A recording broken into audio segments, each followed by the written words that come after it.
Being stuck isn't the same as being lazy. You know that one friend who's always talking about the future?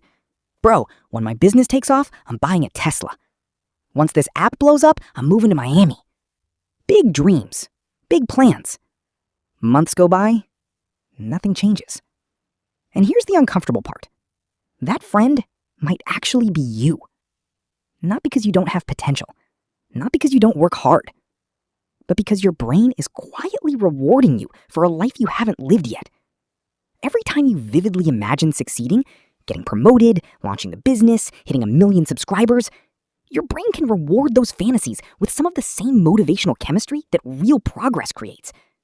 For a moment, it feels like you're moving forward, even though you haven't taken a single step.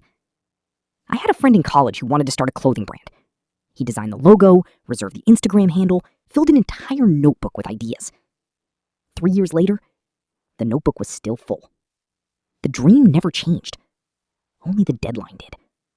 And once your brain starts confusing imagination with progress, something even more dangerous happens. You stop acting. Because if fantasizing feels rewarding enough, your brain begins treating planning like progress. That's where the second trap appears.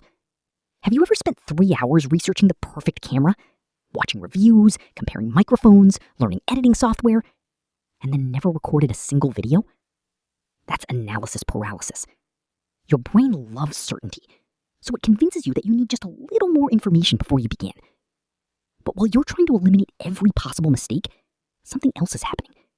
You're spending all your mental energy preparing for a future that never arrives. By the time it's actually time to act, you're already exhausted. And underneath all that overthinking, there's usually something much deeper. Fear. Not fear of hard work. Fear of finding out you're not as good as you hoped. Think about it. As long as your dream stays inside your head, it's perfect. The YouTube channel has no negative comments. The business has no failed launch. The book has no bad reviews. The moment you start, reality gets a vote. And that's terrifying. So your brain comes up with a much safer excuse. I'm just not ready yet. But here's the truth. Ready isn't something you wait for.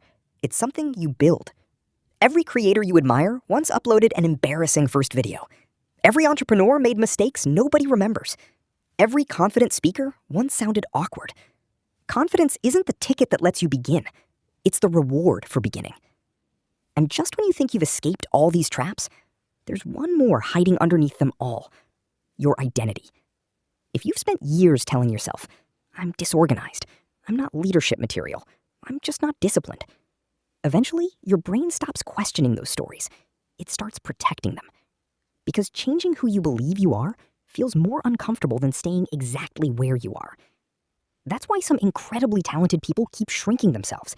Not because they lack ability, because their identity hasn't caught up with their potential. And here's what most people never realize. These aren't 5 separate problems. They're one chain. You imagine success. Your brain mistakes fantasy for progress. Progress without action becomes procrastination. Procrastination feeds fear. Fear protects your old identity. And that identity keeps you exactly where you've always been. So how do you break the cycle? Not with another productivity hack. Not with a perfect morning routine. Not with waiting for motivation. You break it by taking one action that's real. One phone call. One workout. One page. One upload. One uncomfortable step. Because your dreams aren't fading away because you lack talent. They're fading because your brain keeps confusing imagination with progress. The cure isn't another plan. It's one real action today. Because the moment you act, your brain finally has proof that you're becoming the person you've been imagining all along. So, which part of this cycle are you stuck in right now? The dreaming? The overthinking? The fear? Or the identity? Let me know in the comments. Chances are someone else is fighting the exact same battle.